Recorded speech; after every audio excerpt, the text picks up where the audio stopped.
വിളിക്കുന്ന അദ്ദേഹത്തിന് എന്താണ് വാസുവേട്ടൻ എന്ന് ഞാൻ വിളിക്കുന്നത് എന്ന് സംശയമുണ്ടാവും പലർക്കും. പക്ഷെ അത് ഞങ്ങൾ കോഴിക്കോട്ടുകാർക്ക് അദ്ദേഹം തരാതെ തന്ന ഒരു അനുവാദമാണ്. മനോരഥൻ ഇതിൻ്റെ ഭാഗമായി ഒരു സിനിമ സംവിധാനം ചെയ്യാൻ കഴിഞ്ഞത് ഭാഗ്യമായി തന്നെ കരുതുന്നു. അതും എനിക്ക് പ്രിയപ്പെട്ട 2 കഥകൾ. അതിൽ എനിക്ക് പ്രിയപ്പെട്ട, ഞാൻ ഏറെ ആദരിക്കുന്ന മലയാളത്തിൻ്റെ മമ്മൂക്ക അഭിനയിക്കുന്നു. നന്ദി എല്ലാവർക്കും ഈ സമയത്ത് പറയുന്നു. നന്ദി. സാറിന്റെ 91ാം പിറന്നാൾ ആഘോഷിക്കുന്ന ഈ ഒരു വേദിയിലേക്ക് സ്വാഗതം ചെയ്യാണ്. മമ്മൂക്ക പ്ലീസ്.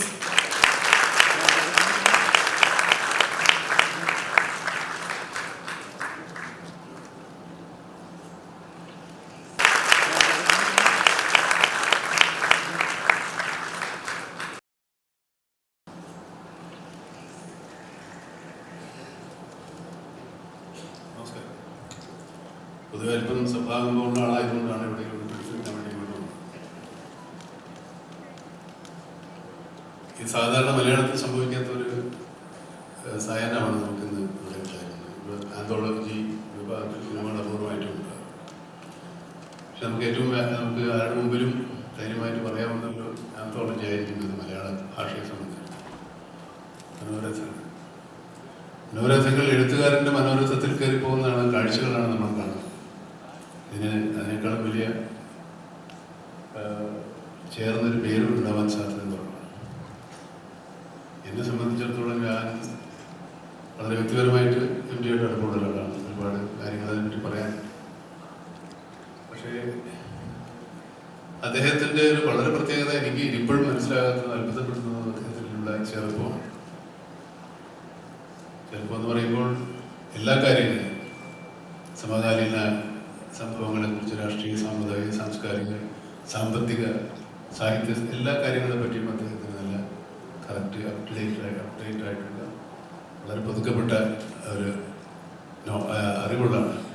പുതിയ പുസ്തകങ്ങൾ, പുതിയ സാഹിത്യകാരന്മാർ, പുതിയ ലോകത്ത് നടക്കുന്ന കാര്യങ്ങൾ, വിവിധ ഭാഷകളിൽ, ലോകത്തിലെ വിവിധ ഭാഷകളിൽ ഇറങ്ങുന്ന പുസ്തകങ്ങളെ പറ്റിയുള്ള അറിവ് അത് വായിച്ചിരിക്കുന്നു.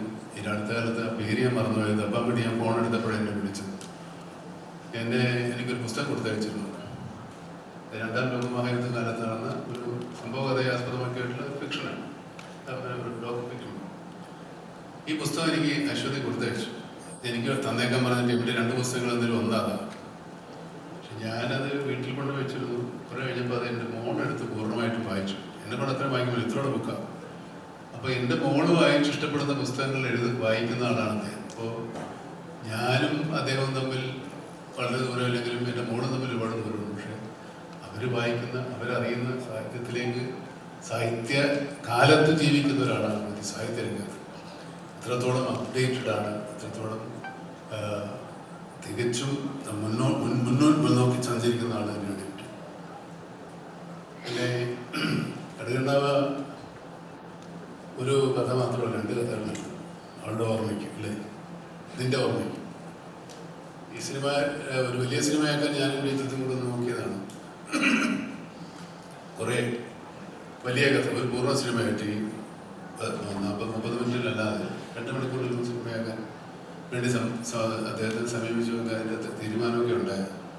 അതിൻ്റെ ഒരു വൈകല്യ കാരണം, ഈ സിനിമ എടുക്കുമ്പോൾ ഞങ്ങൾ തമ്മിൽ അതിൻ്റെ ഒരു വൈകാരികമായ അടുപ്പം കൊണ്ട് ഇത് തന്നെ അങ്ങ് ആക്കാമെന്ന് തീരുമാനിച്ചതാണ്. വേറെ ഒരുപാട് കഥകളുണ്ട്. ഇതിന് എല്ലാത്തിലും അഭിനയിക്കാൻ എനിക്ക് ആഗ്രഹമുണ്ട്. എല്ലാം എനിക്ക് തരില്ലാത്തതുകൊണ്ട് എനിക്ക് ഒന്നേ കിട്ടുള്ളൂ. അതാണ് കടുകണ്ണാവ നിന്റെ ഓർമ്മയ്ക്ക്. ഇതിന് കടുകണ്ണാവ എന്നൊന്നും ടൈറ്റില്ല. ഞങ്ങളിത് MTയുടെ എന്താ പറയുക, കുറച്ച് ആത്മാംശമുള്ള സിനിമയാണ്, കഥയാണ്.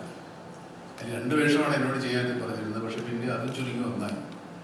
അങ്ങനെ മൊത്തത്തിൽ എന്നെ കുറുക്കിയെടുത്തിരിക്കുക സിനിമയിൽ. കുറച്ചേ ഉള്ളൂ, പക്ഷെ നല്ല ഒരു നൊസ്റ്റാൾജിയ ഉണ്ടാക്കുന്നൊരു സിനിമയാണ്. നമ്മൾ സിനിമ പലരും MTയെ വായിക്കാൻ തുടങ്ങിയ കാലത്ത്, അല്ലെങ്കിൽ അങ്ങനെയുള്ള സിനിമകളെ നമുക്ക് ഇഷ്ടപ്പെടാൻ തുടങ്ങിയ കാലത്ത്, തറവാടും വിദേശത്ത് പോയ അച്ഛനുമൊക്കെ ആയിട്ടുള്ള ഒരു കഥ. അത് രഞ്ജയാണ് ഡയറക്റ്റ് ചെയ്തിരിക്കുന്നത്. ഞങ്ങൾ സിലോണിലൊക്കെ പോയി ഷൂട്ട് ചെയ്തതാണ്.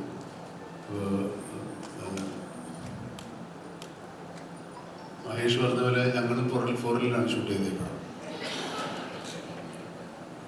മഹേഷിൻ്റെ അവിടെ കാനഡയിലാണ് ഷൂട്ട് ചെയ്തത്, ഞങ്ങളുടെ അവിടെ ശ്രീലങ്കയിലാണ് ഷൂട്ട് ചെയ്തത്. അങ്ങനെ പ്രത്യേക ഒരു സിനിമയാണ്. ഇന്ത്യയെ സംബന്ധിച്ചിടത്തോളം അദ്ദേഹം ഈ സിനിമയ്ക്ക് അല്ലെങ്കിൽ ഈ തിരക്കഥയ്ക്ക് ഒരു സാഹിത്യ രൂപം ഉണ്ടായിരുന്നില്ല.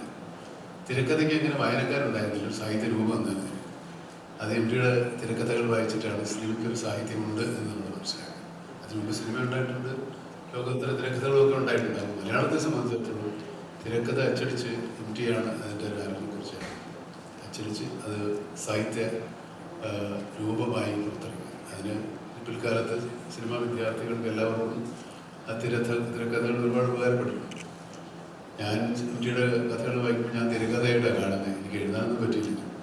അല്ലെങ്കിൽ ഏതെങ്കിലും ഒരു കഥാപാത്രമായിട്ട് മാറുന്നൊരു സ്വഭാവമൊക്കെ പണ്ടുപോലുണ്ട്, ഇപ്പോഴും അതൊക്കെ നോക്കുന്നുണ്ട്. ഈ അടുത്ത കാലത്ത് ഞാൻ അദ്ദേഹം തമ്മിൽ ഒരു ചെറിയ എന്താ പറയുക ഒരു ഉടമ്പടി ഉണ്ടായിട്ടുണ്ട്. 2 ചെറുകഥകൾ ഞാൻ വായിക്കാം എന്ന് വേണ്ടി അദ്ദേഹത്തിന് അഡ്വാൻസ് കൊടുത്തു. അതായത് കഥ വായിക്കാൻ ഒരു കഥ ഒരു 10 പേജോ അല്ല 5 പേജോ 4 പേജോ ഒരു കഥ വായിച്ച് ഏതെങ്കിലും ഒരു TV-യിലോ അല്ലെങ്കിൽ യൂട്യൂബിലോ കൊടുക്കാൻ വേണ്ടി വായിച്ചാണ്. ഇതുവരെ നടന്നിട്ടില്ല. ഏതെങ്കിലും ഒരു കഥ എടുത്തോളം പറഞ്ഞു. എനിക്ക് തിരഞ്ഞെടുക്കാൻ പറ്റിയില്ലാത്തതുകൊണ്ടാണ് ഇതിൽ പോയത്. ഇത്രയൊക്കെ ആയി. ഇത് മലയാളത്തിൽ അതിസുന്ദരം പോലെയാണ്. എം ടിക്ക് പ്രായം ആയിട്ടില്ല. എം ടിക്ക് 1 വർഷം കൂടെ ആയി. അത്രയോളം എൻ്റെ ഹൃദയം നിറഞ്ഞ ജന്മദിനാശംസ. ആയുസ്സും ആരോഗ്യവും ഉണ്ടാവട്ടെ എന്ന് പ്രാർത്ഥിക്കുന്നു. എല്ലാവർക്കും നമസ്കാരം. ആദ്യമായിട്ട് സാറിന് എൻ്റെ പിറന്നാളാശംസ. എല്ലാവരും പറഞ്ഞതുപോലെ ഒരുപാട് ആഗ്രഹമുണ്ടായിരുന്നു സാറിൻ്റെ ഒരു സിനിമയുടെ ഭാഗമാണെന്നുള്ളത്. നടക്കില്ലെന്ന് അറിയില്ലായിരുന്നു. എന്തോ ഭാഗ്യം പോലെ പ്രിയ സാറിനോട് അത് സംഭവിച്ചു. ഒരു സ്വപ്നം പോലെയായിരുന്നു അത്. ഒരുപാട് സന്തോഷം. പിന്നെ ഒരുപാട് ലെജൻസിനെ കൂടെ കാണാൻ കഴിയും. അവരോടൊരു വേദി പങ്കിടാൻ കഴിയും. തീർച്ചയായിട്ടും ലെജൻസിനോട് നൽകുന്നത് ഒരുപാട് ഭാഗ്യം, സന്തോഷം. God bless. ഇന്ദ്രേട്ടൻ. നമസ്കാരം എം ടി സർ, പിറന്നാൾ ആശംസകൾ. എല്ലാവർക്കും നമസ്കാരം. എം ടി സാറിന്റെ തിരക്കഥയിൽ മുഖ്യ കഥാപാത്രമായി അഭിനയിക്കാൻ ഭാഗ്യം ലഭിച്ച 2ാമത്തെ സിനിമയാണ് മനോരഥങ്ങൾ. ഇതിനു മുൻപും ഒരു മുഴുനീള ഫീച്ചർ ഫിലിമിൽ സാറിന്റെ തിരക്കഥയിൽ അഭിനയിക്കാൻ സാധിച്ചു. എൻ്റെ തലമുറയിൽപ്പെട്ട അല്ലെങ്കിൽ 2000-ന് ശേഷം വന്ന പുതിയ തലമുറയിലുള്ള എത്ര നടീനടന്മാർക്ക് ആ ഒരു ഭാഗ്യം കിട്ടിയിട്ടുണ്ടെന്ന് എനിക്കറിയില്ല. പക്ഷേ എനിക്ക് കിട്ടിയിട്ടുള്ള ഏറ്റവും വലിയ അവാർഡായി ഞാനതിനെ കാണുന്നു. അച്ഛനുമായിട്ട് ഒരുപാട് അടുപ്പം, ആത്മബന്ധം ഉണ്ടായിരുന്ന വ്യക്തിയാണ്. അച്ഛൻ മാത്രമല്ല, അച്ഛൻ്റെ കുടുംബക്കാര്. ശരിക്കും ഈ കടൽക്കാറ്റ് എന്ന മനോരഥങ്ങളിലെ സെഗ്മെന്റിലാണ് ഞാൻ അഭിനയിച്ചിരിക്കുന്നത്. എം ടി സാറിന്റെ തന്നെ ബന്ധനം എന്ന ഷോർട്ട് സ്റ്റോറി ആസ്പദമാക്കിയാണ് കടൽക്കാറ്റ് എന്ന സിനിമ ചെയ്തിരിക്കുന്നത്. കോയിൻസിഡന്റ്ലി എനിക്ക് അച്ഛൻ അഭിനയിച്ചതിൽ എനിക്ക് ഏറ്റവും പ്രിയപ്പെട്ട കഥാപാത്രം സാറ് തന്നെ സംവിധാനം ചെയ്ത ബന്ധനം എന്ന സിനിമയിലെ കഥാപാത്രമാണ്. സോ ഇപ്പോൾ കഥയൊന്നല്ലെങ്കിലും സാറിന്റെ ബന്ധനം എന്ന ഷോർട്ട് സ്റ്റോറിയാണ് ഇവിടെ കടൽക്കാറ്റായിട്ട് തന്നിരിക്കുന്നത്. അതിൽ അഭിനയിക്കാൻ സാധിച്ചു. സോ 1 അല്ല 2 സിനിമയിൽ അഭിനയിക്കാനുള്ള ഒരു ഭാഗ്യം കിട്ടി. Double congratulations to our beloved Indrajith. Thank you. സാറിനോടൊപ്പം ഇരുന്ന് സംസാരിക്കാൻ ഒരുപാട് അവസരങ്ങൾ എനിക്ക് കിട്ടിയിട്ടില്ല. 1-2 പ്രാവശ്യം ഞാൻ സാറിനെ വീട്ടിൽ പോയി കണ്ട് സംസാരിച്ചിട്ടുണ്ട്. പക്ഷേ സാറിനോട് അടുപ്പമുള്ളവരെല്ലാവരും, അത് അശ്വതി ആണെങ്കിലും സുധീർ ആണെങ്കിലും എല്ലാവരും പറയുന്നൊരു കാര്യം, ഇന്ദ്രനെ വലിയ കാര്യമാണ്, ഇന്ദ്രനെ കുറിച്ച് ഇടയ്ക്കിടയ്ക്ക് സംസാരിക്കാറുണ്ട്. ഒരുപാട് സന്തോഷം സാർ. എന്താണ് പറയേണ്ടതെന്ന് എനിക്കറിയില്ല.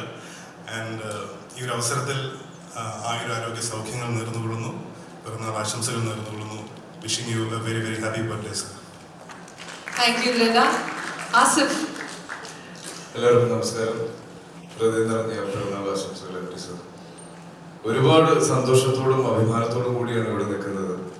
ഞാൻ ആദ്യമായി എം ടി സാറിന്റെ മുന്നിൽ എത്തുന്നത് നീലത്താമര എന്ന സിനിമയുടെ ഓഡിഷന് വേണ്ടിയിട്ട് ലാൽജോ സാറിനെ വന്ന് കാണാൻ പറഞ്ഞപ്പോഴാണ്.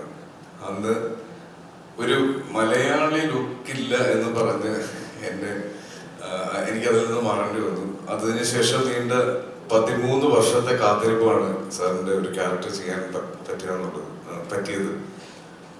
അതിൻ്റെ ഒരു സന്തോഷം തീർച്ചയായിട്ടും ഉണ്ട്. അശ്വതി മാം സാറിൻ്റെ മകൾ അശ്വതി മാം ഡയറക്റ്റ് ചെയ്ത ഫിലിമിലാണ് ഞാൻ അഭിനയിക്കുന്നത്. മധുബാലയാണ് എൻ്റെ കൂടെ അഭിനയിച്ചിട്ടുള്ളത്. ഒരുപാട് സന്തോഷം. Thank you. ഓടവും തിരുവെന്നുള്ള സിനിമ ചെയ്യാനുള്ള കാര്യം നേരത്തെ ലാൽ പറഞ്ഞ പോലെ ഞാൻ സിനിമ ചെയ്യണം എന്നുള്ള ആഗ്രഹം എൻ്റെ ജീവിതത്തിൽ തുടങ്ങിയത് ഓടവും തിരവും എന്നുള്ള ഒരു തിരക്കഥ വായിച്ചിട്ടാണ്. അന്നാണ് ഒരു സിനിമ സംവിധാനം ചെയ്യണം എന്നുള്ളൊരു ആഗ്രഹം എൻ്റെ ജീവിതത്തിൽ തുടങ്ങിയത്.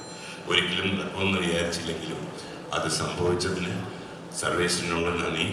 സാറിന് ഒരു നല്ല ജന്മദിനം കൂടെ ആശംസിച്ചുകൊണ്ട് നിർത്തുന്നു. നന്ദി, നമസ്കാരം.